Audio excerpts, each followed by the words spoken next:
보실 말씀은 로마서 6장 16절입니다. 너희 자신을 종으로 내주어 누구에게 순종하든지 그 순종함을 받는 자의 종이 되는 줄을 너희가 알지 못하느냐? 혹은 죄의 종으로 사망에 이르고 혹은 순종의 종으로 의에 이르느니라. 아멘. 기독교 신앙은 성경의 정보를 듣고 신뢰하고 믿는 것입니다. 그런데 지금까지 성경을 주석하고 지금도 신학을 연구하고, 물론 학생들은 이미 연구한 결과를 듣는 수준이겠지만은 신학자는 안 그래요. 또 계속해서 발굴해내고 성경의 그 본래 진리를 위해서 애씁니다. 그래서 책상머리에서 일하는 것도 보통 고달픈 일이 아니에요. 좀 더 입체적으로 가르칠 수 있는 방안이 없을까? 그게 이제 성경 연구인데, 그렇지 않고 개목은 이야기만 하고, 물론 뭐 변하지 않아야 할 내용도 있지만은 연구하지 않는 교수는 그거는 제거돼야 되는데, 다 맞벌이 하려고 앉아가지고 연구도 안 하고 말이지 1년 동안 연구 도서도 하나 안 나오고 그게 무슨 교수입니까? 그런데 하나님 말씀을 믿고 구원받는 영생 외에는 믿고 구원받는다는 데 대해서 연구의 대상이 아니고 이건 믿을 대상이에요. 그런데 우리가 은총을 받고 하나님 뜻이 무엇인지 우리 행동 의지에 대해서 이런 것들은 발췌를 해내서 성경에 있는 내용을 조합해 가지고서 정치에 이제 사회 문화에 다 반영을 해야 될 것 아닙니까? 그런데 그렇게 연구를 하고 해도 어떤 사람은 이렇게 보인다 저렇게 보인다 그렇게 뭐 한쪽에서 보면 답답하죠. 왜 저런 식으로 생각할까 싶은 그런 소위 견해 차이는 있어요. 그래서 공통분모가 뭔가 하면은 성경을 완벽하게 해석하기는 어렵다. 거기에 또 솔깃해가지고 성경을 내 마음대로 해석해야 되겠다. 이런 또 맹랑한 놈이 있어요. 그건 타락입니다. 그건 아니고, 그런 뜻에서가 아니고, 이렇게도 볼 수가 있고, 혹 저렇게도 보이는데, 세월을 보내보니까 이것이 정통이더라 하는 것도 있고, 이것은 좌경이고 자유주의다 하는 것도 있더라는 거죠. 근간에 20세기에만 해도 자유주의 신앙이 나와가지고, 인기가 있고 하다가 보니까 또 아니거든요. 그래서 정통신학에서 그것은 좌경됐다, 이렇게 보통 평가를 하죠. 근데 중요한 것은 보편진리, 하나님 말씀은 사람이 지어낸 것이 아니고 하나님께서 성령의 감화로 사람들을 들어 써서 직접 쓰게 하셨다든지, 예수는 부활하시고 성천하 재림하실 것이라든지, 이런 하나님의 공의의 심판이라든지 이런 것들에 대한 보편 진리를 과연 그러한가 타당한가를 연구하는 것은 무리입니다. 굉장히 어려워요. 하나님의 중심을 어떻게 다 알겠습니까? 그러니까 무조건 모르겠다 이 말이 아니고, 아이들 어른 말을 왜 따릅니까? 무서워서 겁이 나서 욱박질러서 따릅니까? 그게 아니고 사랑을 주시고 직접 인도하시는 것이 맞다는 걸 어린아이들도 깨우쳐요. 자기들 수준에서는. 그래서 어른 말을 그냥 들어요. 나이가 조금 들면 왜 따라야 하지? 타당성을 또 생각해 봅니다. 약간 머뭇거리지죠. 또 자기 의견을 낼 수 있죠. 또 더 성장하면은 부모보다 더 진보적인 생각을 할 수 있을 때에, 부모는 경험이 많은데 그건 조금 위험한데 한번 두고 보자 하면서 하다 보면 젊은이들은 또 젊은 사고는 또 다른 방향으로 또 바꾸어 볼 수도 있죠. 그런 관계에서 세대 차이도 있을 수 있고요. 갈등이 생길 수도 있는데, 그 전까지는 우리가 순복해 나가는 과정에 있어서의 우리 신앙이 있을 수 있다는 거죠. 너희는 돌이켜 어린아이와 같이 되라는 말은 우리의 주관이 대단히 똑똑한 것 같아도 동서양 견해 차이가 벌써 있는데, 다 아니니까 하나님 말씀이라면은 순종할 수 있는 사람이 되라. 돌이켜 어린아이와 같이 되라는 말. 어린아이는 어른 말을 잘 듣는 차원의 어린아이입니다. 뺀돌지고 못 떼먹고 이런 애가 아니고, 성경에서 말하고자 하는 것은 그런 대상을 말해요. 그래서 신앙은 알고 믿는 것하고 순종하고 믿는 것하고 두 가지가 있는데, 먼저는 알고 믿는 신앙을 생각해 봅니다. 예수님을 구주로 믿는다라고 하는 것은 알고 믿는 겁니다. 사람들이 예수를 막 따라왔어요. 많은 사람들이. 그래서 예수님이 한 날 물었었어요. 제자들에게. 사람들이 나를 도대체 누구라고 생각하고 믿느냐? 예, 엘리야라고도 하고, 죽은 세례요한이 살아났나 그러고, 선지자 중에 한 사람이 아닐까? 이슬람교의 모함에서 선지자라고 했는데, 다른 또 이단들도 그래요. 그런 식으로 말들을 합니다. 그래, 그렇지? 그럼 베드로, 너는 나를 누구라고 생각하느냐? 이렇게 물으셨어요. 예수님이 믿습니다 하면, 그래? 나를 믿어? 내 누구라고 믿어? 누가 이제 돈이 좀 있고 명예가 좀 있고 이래 있는데 갑자기 어떤 사람들이 소개를 해서 내 친구의 친구들이 이제 와서 나를 존경합니다, 사랑합니다 이렇게 했다 칩시다. 근데 당신 나를 어떻게 알고 그렇게 반기냐. 아유, 내 친구가 돈도 많고 대단하다고 해서 그런 줄 알고 있습니다. 내 친구를 내가 믿기 때문에. 내 친구를 믿기 때문에 나를 믿는 것하고, 나를 친구로 하는 놈이 사기꾼이면 어떻게 하려고요? 그대가 나를 어떻게 생각하느냐고 물었지, 그대의 친구가 나를 뭐라 하더냐고 내가 물었더냐, 이렇게 하면은 부끄럽잖아요. 돈이 많은 줄 알고 있습니다. 근데 한 여성 매치가 내가 돈이 많은 줄 알고 사랑합니다, 존경합니다. 왜 그랬을까요? 돈 빼내려고. 그런데 알고 보니까 나 빚덩어리야. 돈이 없어. 그래서 불과 10분 전에만 해도 사랑합니다, 사장님, 존경합니다 이러다가 돈이 없다는 것이 판명이 돼서, 그러면 그 사람이 뭐라고 하겠어요? 사랑합니다, 존경합니다가 아니고 이상한 눈빛으로 저주를 하면서 쳐다보겠죠? 그 사람이 누구냐에 대한 정보가 잘못됐기 때문에 그렇잖아요. 예수님을 따라갑니다. 많은 사람들이 믿습니다. 예수님이 너가 나를 누구라 하느냐 이래 묻는 것이 세례받을 때의 물음입니다. 그래서 나는 세례식을 하기 전에 문답을 할 때에 고백은 목사가 다 해버려요. 예수를 나의 구주로 믿습니까? 믿으면 예 하세요. 그건 물음이 아니에요. 어떤 식으로 답을 하든지 그 사람 표현 양식이 어떻게 됐든지 간에 목사는 나는 이렇게 물어야 된다고 봐요. 그대는 예수를 어떻게 알고 누구라고 생각하고 믿어요?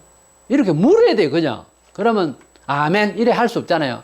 예, 나는 예수님이 내 생활에도 참 도움이 되고 저런 멀고 예배당 가깝고 그래서 예수님께 기도하면 내 가정이 잘 될 줄로 믿고 그렇게 왔습니다 하든지, 아니면 예수님을 믿고 보니 성경에 보니까 나에게 죄를 위하여서 십자가의 보혈을 흘려주셨고 예수님은 부활하셨고 하늘로 올라가시고 다시 오실 때 내가 부활한다고 해서 난 이것을 믿습니다 이럴 수가 있어요. 크게는. 그럼 부자되고 잘되기 위해서 왔다는 말을 다른 식으로 표현을 해도 그렇게만 말하는 사람은 세례식을 하면 안 됩니다. 아직 예수님을 구주로 믿지 못하고 있거든요, 그 사람은. 나는 예수님을 성경에 있는데 이렇게 믿습니다 하고 자기 입으로 공개적으로 말을 하면 그 사람은 세례식을 거행을 할 수가 있어요. 세례식을 줄 수가 있어요. 그래서 세례식은 표지, 세례식을 통해서 구원받는 건 절대 아니거든요.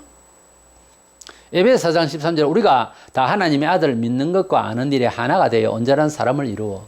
예수를 구주로 믿는 거는요, 알고 믿어야 됩니다. 예수를 전혀 모르는데 믿는다. 교회 막 나와서 믿는다 그러고 교회당 잘 다니고 집사도 되고 권사도 되고 장로도 되고. 근데 예수님이 당신에게 누구냐고 물을 때에 그만 복잡하게 묻나? 이거 복잡하게 묻는 게 아니고 예수님을 당신은 예수님을 누구라고 생각하고 믿는데? 라고 물으면 답을 짧게든 길든 해보라고요. 예수님이 진심으로 당신의 양심으로 당신의 인생에 당신의 생활에 뭐냐고. 예수는 여기 없는데 예수는 당신에게 뭔데 그렇게 교회를 열심히 다니느냐고. 안 믿는 부부 중에서 여자가 교회를 나왔다. 주로 이제 그런 경우가 많은데 남편이 교회 와가노? 이렇게 물으면 답을 해야 됩니다. 그 교회 그 사기꾼들만 땡기는데 왜 당신이 그 교회를 나가느냐? 이렇게 막 나오면 어떻게 할 답을 준비하라고요. 친구가 가니까 뭐 좋으니까 이래가지고는 아니거든요. 영생은 유일하신 참 하나님과 그의 보내신 예수 그리스도를 아는 거라고. 요한복음 17장 3절에. 이렇게 예수를 믿고 영생을 얻는다 하는 것은 알고 믿는 겁니다. 모르고 믿는 건 미신이에요. 분명히 말하지만 성경에 왜냐하면 물어요. 예수가 누구냐? 사람들이 나를 누구라고 믿느냐? 예수님이 물으셨다니까. 아무리 예수가 누군지도 모르고 믿는다 하면 이건 아니죠. 예수님을 누구라고 생각하느냐? 예, 교주라고 생각합니다. 예수님을 누구라고 생각하느냐? 대단한 선생이죠. 4대 성인 중에 한 사람입니다. 예수를 누구라고 기타 이렇게 말하잖아요. 예수를 누구라 생각하느냐에 대해서 물을 때에 직접 물으면 직접 답을 해야 됩니다. 아리송하다. 이래가지고는 당신 구원이 아리송한 거예요. 아리송해가 안 되지. 예수님은 나의 생명의 주님이십니다. 예수를 믿으면 부활 천국이 있습니다.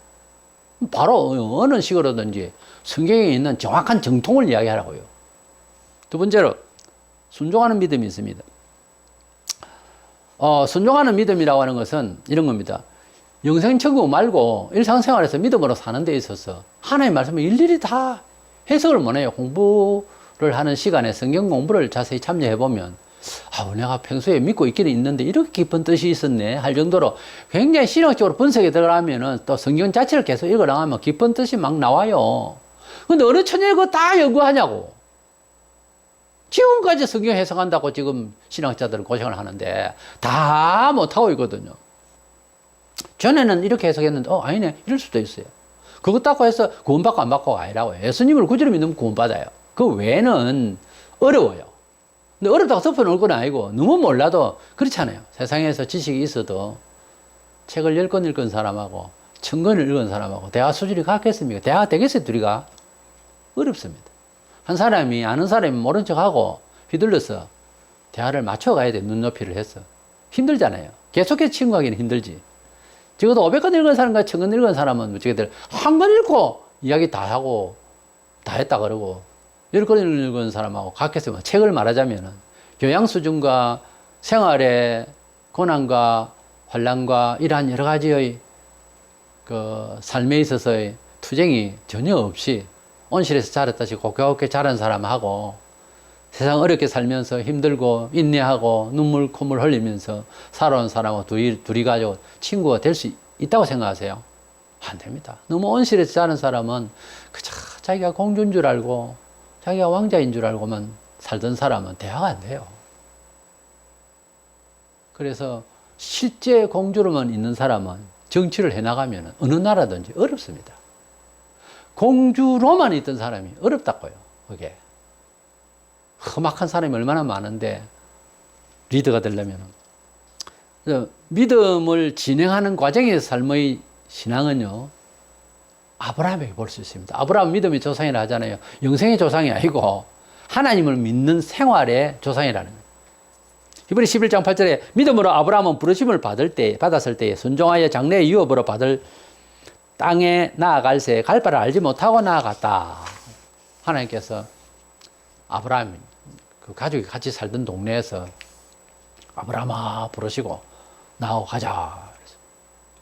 그래서 아브라함이 하나님의 말씀을 따라서 친척과 고향을 떠나서 나아갔습니다. 창세기 12장 4절에 이에 아브라함이 여호와의 말씀을 따라갔고 떠날 때에 75세였더라. 나이가 75세 한 고향에서 살았으면 금방 사상이 어떻게 들리고 깨우쳤다고 해서 금시에만 고향과 친척을 버리고 어디로 간다? 힘들어요. 고향 떠나는 것도 거의 단순하지 않습니다. 근데 하나님의 말씀은 하루아침에 사람을 바꿔버려요. 갈릴리 바다에서 늘 그물 던지고 고기 잡고 하던 베드로예요. 예수님이 말씀하시고 역사 났을 때에 그물 다 벗어 던지고 바로 주님을 따라갔습니다. 세간에서 돈 짤랑짤랑 하던 세리마태도 예수님이 딱 부르니까 바로 그 자리에서 나와버렸습니다. 특이한 일이었죠. 우리가 예수님을 믿을 때 그런 사람이 혹 있습니다. 전도를 받았는데 대부분 아버지도 지금 돌아가실 때 다 돼가고 하니까 장사 치고 난 뒤에 내가 교회 나갈게. 성경에 나오잖아요. 그런 사람이. 밭을 샀는데 일이 있다. 그 말은 사업을 벌렸는데 이거 마무리하고 교회를 나가든지 할게. 내 친구 중에 하나는 전도하니까 직장 마치고 난 뒤에 내가 갈게. 결혼하고 난 뒤에 갈게. 그렇게 미루더니 어떤 직장에 들어가서 저 일 안에 가가지고 황달기가 좀 있었는데 이 친구는 안타깝게도 돈벌이 해서 장가가고 난 뒤에 갈게. 그거 하지도 못하고 일찍 죽었네요. 우리가 기회가 말씀을 전달받을 때가 가장 좋은 기회입니다. 세상 사람들은 우습게 여겨요, 전도를. 하나님이 부르시는 음성은 사람을 통해 전도를 하는 건데 참 귀중한 시간입니다. 하나님 말씀을 듣는 시간이 그래서 계속해서 귀중한 시간이에요. 하나님 우리를 축복하시고 건지려고 하는 음성이 들리는데 마다해버리고 졸고 있고 이건 엄청난 손해입니다. 그런데 아브라함이 여호와의 말씀을 따라서 나아갈 때에 갈 바를 알지 못하고 갔다 했거든요. 어디로 갈 건데요? 가면 잘 돼요? 이는 조건이 없었어요. 하나님의 말씀을 들고 나이 75대 된 사람이 바로 결단을 내리고 따라갔다. 이게 보통 순종이 아니에요. 예수를 믿을 때에 잘난 줄 알고 너무 따지지 마세요. 내 경험이 안 그런데 그렇지만은 자꾸 이렇게 토를 붙이면은 순종이 안 됩니다. 그 내버려 놔뒀어요.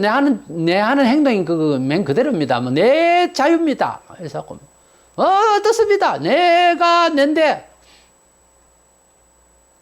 기가 찹니다. 이건 내 사는 방식이라고. 그거 아니에요. 그거 아니라고. 하나님께서 그러지 마세요. 그러면 예. 또 이렇게 피가 철철 나는 일도 예. 손해가 엄청 나는 것도 예. 주로 하나님께서 그러지 마세요 하는 것은 손해보고 있는 짓입니다. 그게 원래. 세상 살아가는 처세가 손해보고 있는 짓이라고. 그러지 말고 돌아서라 할 때는. 근데 대부분 자기가 손해가 되는 줄 알고 하나님을 안 믿는다니까. 순종 안 하고. 순종은 아브라함처럼 이렇게 나이가 75세면은 그 연계된 이웃과의 관계, 그거 완전히 버린다는 게 그게 참 힘들잖아요. 그리고 어디로 가자. 가면 내가 복주겠다. 이것도 없어요. 근데 하나님께서 말씀하시니까 그 말씀을 신뢰했다는 거지. 하나님의 진리에 대해서, 하나님의 언약에 대해서 자기는 신뢰를 했다는 거죠. 잘 모르지만, 갈 바를 알지 못한다는 말은 구체적 합리적 조건은 없다 이거죠. 우리가 예수 믿으면 잘 될 것이다, 은혜 받을 것이다. 아니에요. 그렇게 믿는 것이 아니고, 예수를 믿을 때에, 또 여러 교훈을 따를 때에, 예수님의 말씀이에요. 목사가 비록 말하지만은, 저는 예수님 말씀입니다. 전달하신 말씀일 뿐이지, 저는 하나님 말씀입니다. 나는 하나님 말씀을 신학적으로 잘 모르지만은 이 하나님 말씀이 내게 유익하게 되고 내게 은총이 되고 복이 되고 분명히 내게 생명이 된다라고 신뢰를 하는 거죠. 깊이 있는 그런 해석을 잘 한다는 것이 아니라 신뢰를 하고 순종을 하겠다는 거죠. 여기에는 지식이 겸비한 것이 아닙니다. 신뢰라고 하는 신뢰성만 가지고 있는 거죠. 하나님이 사람에게 요구하는 것 중에서 이것을 깊이 알아야 된다라고 하는 것도 있지만은 다 알지 못해도 순종하라는 말이 90% 이상입니다. 그래서 좋은 신앙은 하나님의 말씀으로 들려지고 바로 이야기해 줄 때는 순종을 하는 거예요. 나는 그렇게 신뢰하고 싶다. 왜? 하나님 말씀이니까. 이 전제가요, 무식한 것 같아도 너무 잘하는 거예요. 왜? 어차피 평생을 연구해도 내가 오늘 하루 당장 순종할 수 있는 것을 갖다 연구, 개발, 합리적으로, 실학적으로, 신학적으로, 변증학적으로 안 됩니다. 그거 평생 해도 안 나와요. 그렇기 때문에 순종해야 되겠구나. 그렇게 가려고 하면 수염이 이만큼 날 때까지 한 구절 해석하려면 평생 가야 될 거야. 안 됩니다. 그거는. 바울도 하나님의 그 깊으신 본래 본의를 다 바닥을 모르겠다를 모르지 당장. 알 수가 없지. 아무렴 하나님의 음성을 다 할 수 없어요. 애들이 어른 말 다 알아듣고 어렵게 그래 말하니 당연하지. 이래서 순종합니까? 아니잖아요. 어른이니까, 부모님이니까 나 잘 되게 하기 위해서 하시는 말씀이겠지. 길은 이렇게 바로 가야 되고, 바람 부릴 때 건너야 되고, 그래. 부모님 말씀이 옳다고 여기니까 나는 순종한다. 그런 뜻이에요. 나중에 보니까 잘한 거거든, 그게. 하나님의 말씀대로 순종한다는 것은 하나님 수준에서 가가지고 이해를 다 하고 하려고 하면 당신 신이 되어야지 뭘. 근데 하나님 수준을 모른다고 이거는 옳게는 이야기한다는 하나님을 믿는다는 거지. 애가 어른을 믿듯이. 애들 어른을 안 믿으니까 어른이 하나님을 안 믿어.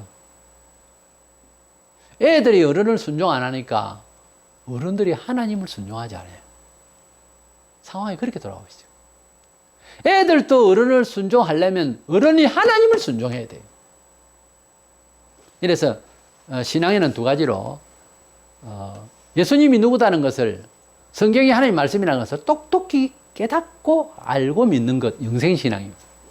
신앙의 기초를 아는 거예요. 그 다음에 신앙생활 하는 데 있어서는 그 하나님을, 내가 믿는 그 하나님을 말씀하시는 여러 언약들에 대해서는 다 알고 믿으려고 하면 늦어요. 아니, 불가능합니다. 정통신앙이라고 하는 입장에 있어서 말씀이 전달되어지면 순종만 하면 됩니다. 나는 그렇게 인정하고 있다. 하나님은 아무리 우리에게 잘 되라고 하시는 말씀이다. 우리 집안 내려거나 내 기질로나 내 배운 바로나 내 경험은 아닌데 성경적으로 그렇게 딱 편하게 말씀을 가르쳐 주니까 나 이대로 따를 것이다 라고 하는 것이 순종신앙이에요. 그래서 좋은 신앙이 순종하는 신앙이고 인격적으로도요, 순종하는 사람만큼 아름다운 사람이 없어요. 외모적으로는 참 잘생기고 스펙은 아주 대단하고 해도요, 뺀돌지고 말을 안 들으면 상관에서 그 사람 쓰기 싫어해요. 사람이 좀 못생기고 배운 것이 좀 적어도요, 윗사람을 잘 순종하고 또 규칙을 어기지 않고 바로 반듯하게 살락하는 사람이 굉장히 돋보입니다. 살아보세요. 그런 사람이 훨씬 눈이 두근가요. 존경스럽다니까. 그 순종하는 사람이 참 예뻐요. 순종치 안 하고 뺀돌지면 알아도 못나 보인다니까. 이러면 안 못하지만 얼굴빛마저 불순종하는 뺀돌진 얼굴이 있어요. 얼굴 상 바꿔야 됩니다. 그거. 진짜 그런 사람들에게는 성형하라 하고 싶어.